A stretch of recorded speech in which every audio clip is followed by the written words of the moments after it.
este, cómo uno eh, va viendo, ¿no?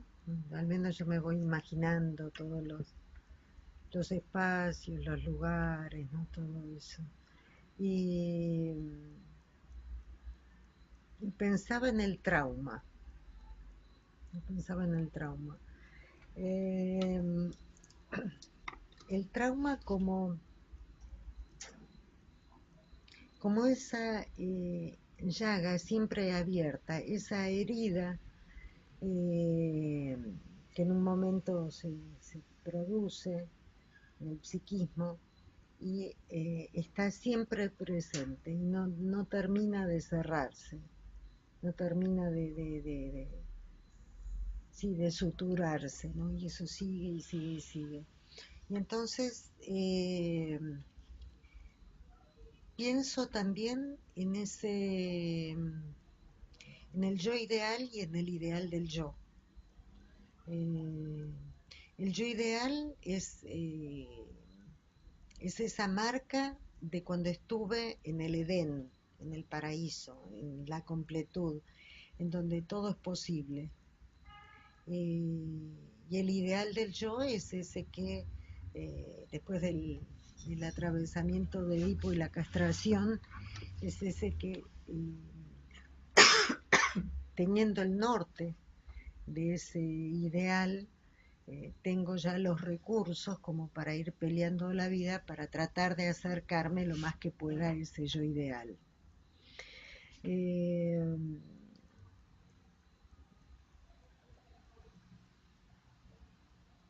Dejar el lugar del ideal y asumir el ideal del yo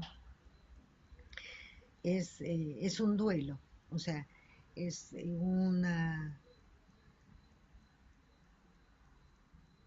es un golpe fuerte, pero se puede hacer el duelo por por ese que fui o por eso que tuve o por eso que, que, eh, que he sido y que entonces, bueno, me asumo que soy este o esta con estos recursos, con estas herramientas y con ellos voy a salir a la vida. Diferente es el trauma. El trauma es un golpe que nos da la vida, lo mismo que el atravesamiento de la castración es algo que viene de afuera, pero el trauma se sigue siempre en esa nostalgia. Eh,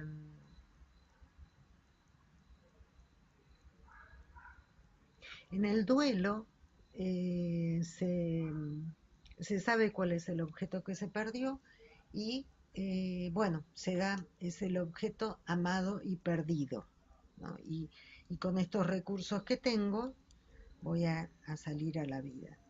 Mientras que en el trauma es una herida que no termina de cerrarse y ese objeto no termina de perderse. Es un objeto amado que no deja no termina de hundirse, de perderse, de hacerse el duelo por él. Entonces sigue sangrando, por así decir, ¿no? Es una hemorragia psíquica. Eh, Creo que Sensini es... Sensini estaba atravesado por el trauma, justamente. O sea, en este pasaje del yo ideal al ideal del yo, el yo ideal es ese perfecto que yo fui, eh, lleno de brillo, lleno de luz, lleno de fuerza, ¿no? O sea, como si fuera uno el elegido, como si fuera uno sí, Narciso, ¿no? El perfecto. Eh, y en el ideal del yo, sí, tengo ciertas armas, ciertas chispas, ciertas luces, no sé por qué me imagino la espada de He-Man. Esa es una espada que tenía luz, me acuerdo, ¿no? Que decía, yo tengo el poder, como para uno andar, ¿no? Entonces, Narciso frente al espejo, ¿sí? Narciso frente eh, al espejo, tiene que asumirse que todo no lo puede. Esto es posible porque hay un otro que lo nomina, ¿no? Y que lo hace, eh, le dice, sí, tú eres muy bueno, pero no eres perfecto, sino que tienes que salir a eso. Entonces, pareciera como que Sensini, dice Freud, que el narcisismo de los padres se continúa en el narcisismo de los hijos. Es así la vida, digamos. Entonces, este Sensini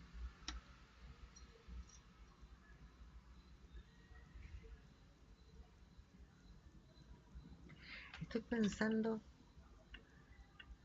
en esta palabra Sensini.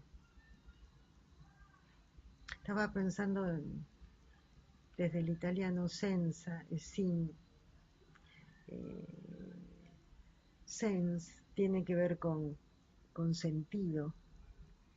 Eh, Estoy tratando de trabajar con el significante Sensini, ¿no? Eh, este, Estas características de Sensini, que tenía toda la luz y todo el reconocimiento porque le había escrito Borges, le había escrito Cortázar y no sé si Mujica Lainez, o al menos le interesaba, como sus padres, como esos que Borges, ¿no? Justamente Borges lo nomina, le dice que él puede, entonces tiene así como un narcisismo importante. ¿Y con qué se encuentra eh, Sensini? Con el golpe de la dictadura, ese golpe que lo noquea, eh, los amarrea, les dice, no, no sos ese narciso, no sos ese ideal, ¿no? Y entonces él, para no perecer, tiene que irse a España. Y en España eh, sigue sosteniendo la cuestión esta de la escritura, digamos, sigue como a la espera, sigue como esperando, y todo su propio narcisismo está puesto en el hijo, en Gregorio. Eh, en Gregorio, este que tenía la mirada tan especial, que era periodista, que andaba por el mundo, y que él pensaba, o sea, todos sabían que Gregorio lo más probable era que estuviera muerto, menos él, claro, no lo podía reconocer porque su narcisismo se continuaba en el narcisismo de su hijo Gregorio, pero no podía aceptar eso porque era como de pronto ser confrontado con una realidad como que era que él, toda su apuesta, todos esos eudópodos de luz que él había puesto en Gregorio, que era periodista, no, se lo cercenaban, se los cortaban, ¿no?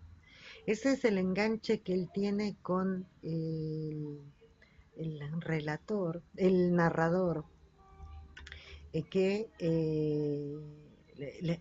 de alguna forma el narrador y Gregorio ocupan el mismo lugar, ¿no? Entonces Sensini actúa como si fuera un padre con el narrador, le da sus consejos, le explica, eh, y él Es un ida y vuelta, digamos, ¿no? Porque el narrador eh, lo toma como si fueran esa familia que él no tuvo.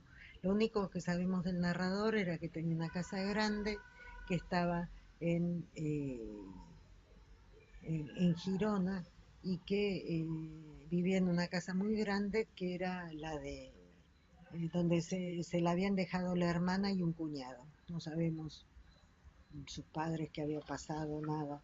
Entonces podemos llegar a, a suponer eh, que él había tomado a esta familia como si fuera la propia, digamos, ¿no? Como si hubiera sido su madre, su padre y su hermana, porque estaba Miranda, ¿no? Como si fuera el lugar de la hermana. Entonces, esta relación epistolar es lo que hace sostener, ¿no? Sostenerse a cada uno de ellos, eh, a Sensini, porque se ve, cuando hablo de narcisismo, es a sí mismo, ¿no? O sea, él se ve como él era de jovencito y su apuesta es hacia ese hijo Gregorio que está en Latinoamérica. A la vez, el, el narrador eh, encuentra en Sensini y su familia la familia esa que él estaba añorando. O sea, tenemos a estos dos personajes, tanto el narrador como Sensini, en una nostalgia por una nostalgia por el lugar perdido, ¿no? Por eso ese mundo perdido que ya no tienen y que no logran eh, superar, por así decir, ¿no? O sea, no pueden hacer el duelo por esos lugares y quedan en esa añoranza, quedan en ese hemorragia psíquica, por así decir, ¿no? Eh, si bien eh, seguían escribiendo, pero no, que era una cosa como triste, ¿no? O sea, porque el narrador era muy solitario, trabajaba porque tenía que trabajar durante el verano vendiendo creo que eran artesanías, en un lugar que no era para artesanos, justamente, y con eso vivía el año, no, el resto del año, mejor dicho, y la alegría que él siente cuando esta familia postiza, por así decir, les dicen que probablemente fueran a venir, y entonces él empieza a limpiar y organizar la casa, ¿no? Como si se pudiera. Eh, la llegada de Miranda, ¿no? De Miranda, bueno, con este novio y este poder pararse, ¿no? En el balcón a ver Girona, ¿no? Como de lejos, como esta ciudad eh, que está ahí en la noche, las luces, ¿no? Y ellos con la copa de coñac, mirando con esa añoranza. Y, y esta tristeza, esta tristeza que esta tristeza que los atraviesa, ¿no? Esta tristeza profunda que sienten, ¿no? Y que van a ir, en este caso, la parejita va a ir a, a recorrer Europa, creo que van a Grecia y a Italia. Eh,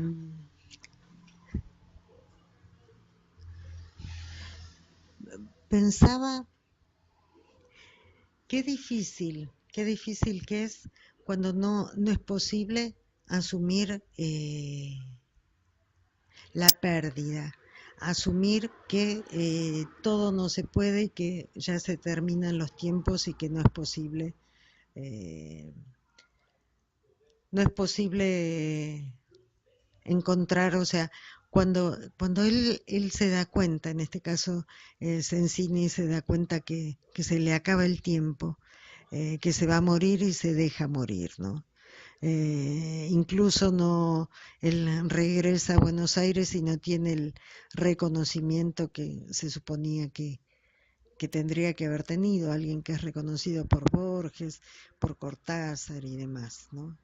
Eh, y esto es lo que nos muestra. Pensaba también cuando eh, el, escuchaba el cuento, pensaba en aquel cuento de Cortázar, eh, Carta de una señorita a una señorita en París, ese cuento de este joven que tenía si no me equivoco, el cuento era que le pasaba que él vomitaba conejitos, ¿no?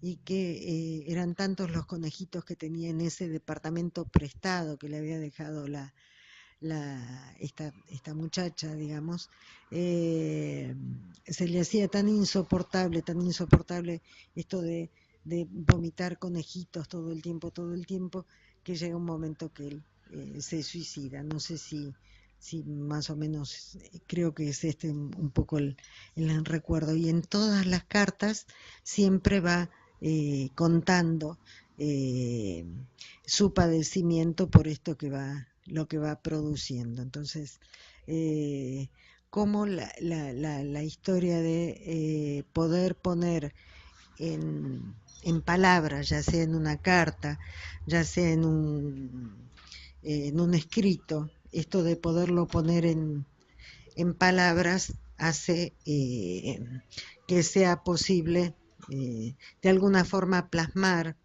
eh, lo que se va sintiendo, lo que se va pensando, ¿no? Pero pensaba también en esto que dice Brownstein, que toda, toda letra es letra muerta, o sea, no es la voz está viva, la voz vive, la voz va para adelante, la voz nomina la cosa, la voz es una voz que se mueve en el tiempo, que se mueve en el aire, ¿no? Corre, circula, mientras que podría ser la letra leída, digamos, ¿no? Pero es esa voz que está viva y andando, ¿no? Es la palabra, la voz. Mientras que cuando se escribe es la muerte de la cosa, ¿no? Escribir es simplemente son como esas fotos que él tenía en su escritorio, ¿no? Que eran esto de que tenía la foto de la familia y, y la foto de Miranda en el escritorio. Eh, entonces son muertes, ¿no? Eh, sí, sí, lo siento así, como que es la cosa muerta, la letra es así, ¿no? Que cobra vida solamente cuando alguien la lee, si no, no sirve. Todo lo que él cuenta, ¿no? De los libros que solamente los vendedores ambulantes los podían hacer mover y que había editoriales que ya se habían cerrado. eh, es como que quedan como esos ¿cómo se llaman? Estas, eh, estas fosas comunes donde están todos los cuerpos, ¿no? De los desaparecidos sin nombre y que es necesario hacer un ADN, ¿no? ¿Cómo se llama? Una prueba, un estudio, ¿no? Genético. Pensaba en esas editoriales, en esos canastos llenos de libros con letra muerta, ¿no? O sea, creo que el paralelo tiene que ver con eso, ¿no? O sea, la función del libro que solamente es cobra sentido cuando alguien la lee, ¿no? cuando alguien abre el libro, que en definitiva es la función de la obra de arte, ¿no? La obra de arte solamente es tal cuando alguien la ve, o la lee, o la huele, o la escucha, digamos, si no, está muerta. Y pensaba que era la vida, ¿no? La vida esa, es eso lo que no pudo aceptar Sensini, que no pudo superar el trauma, por así decir, no pudo hacer el duelo, porque de lo que se trata es eso de la vida, ¿no? O sea, de ay, esa frase, los muertos están bien. O sea, como que hay que caminar sobre los muertos para poder seguir adelante, ¿no? Eh, es una imagen fuerte, muy fuerte. Eh,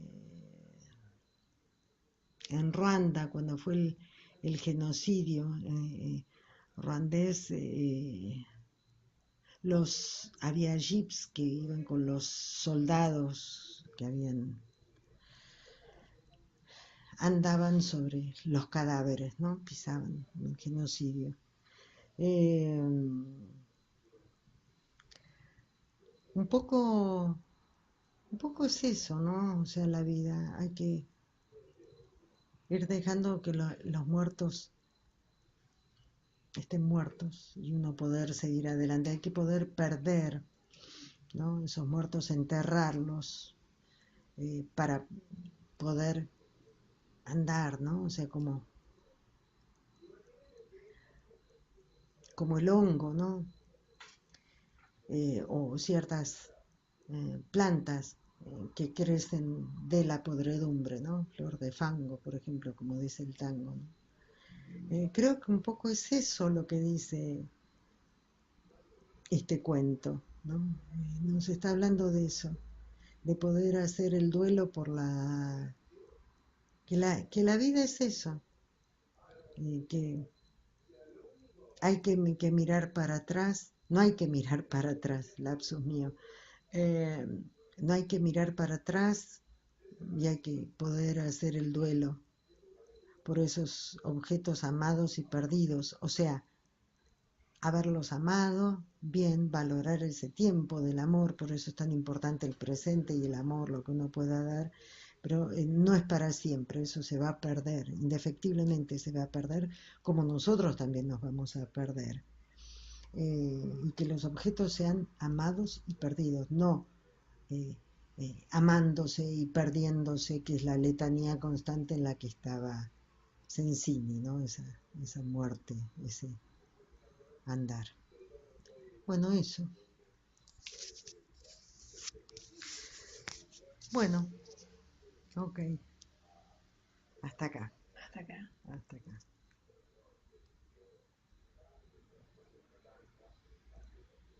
Nos encontramos el próximo miércoles. Exactamente, sí, es fuerte el cuento. El cuento es muy fuerte. Sí, el cuento fue fuerte y bueno. Sí, sí, nos Y encontramos. Sensini tengo entendido que es Antonio Di Benedetto, un escritor eh, con el cual Bolaño mantuvo una correspondencia, una relación así epistolar, y que fue es el autor de Sama, que también se hizo la película. Mm, Eh, bueno, esta información acerca de ujú, quién es el llamado Sensini en el cuento. ujú. Ok, bueno, hasta el miércoles que viene. Nos encontramos el próximo Sí, miércoles. sí. Hasta el Ok, miércoles. hasta el miércoles.